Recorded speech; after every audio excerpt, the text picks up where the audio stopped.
Jak probíhalo nahrávání basy? Úplně na začátku jsme se rozhodli zahodit naši starou basu a všechno nahrát na Tomovu, která zněla mnohem líp. První šel na křesílko Danny. Za líbezného podkladu bicích nahrál krásnou čistou basovou linku u 3 prvních písniček. Naši nejpunkovější píseň Ameriku tam nasekal tak, že nás to všechny pomale zvedlo ze židlí.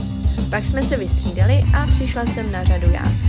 Uvědomila jsem si, co vlastně ve zbývajících 2 písní budu hrát, no a pak jsem to tam zabombila úplně stejně dobře jako můj velký basový vzor právě Danny. Mezitím jsme ještě stihli udělat reklamu na Poděbradku, ale tak nějak tušíme, že nám tento nápoj naše nahrávání neproplatí.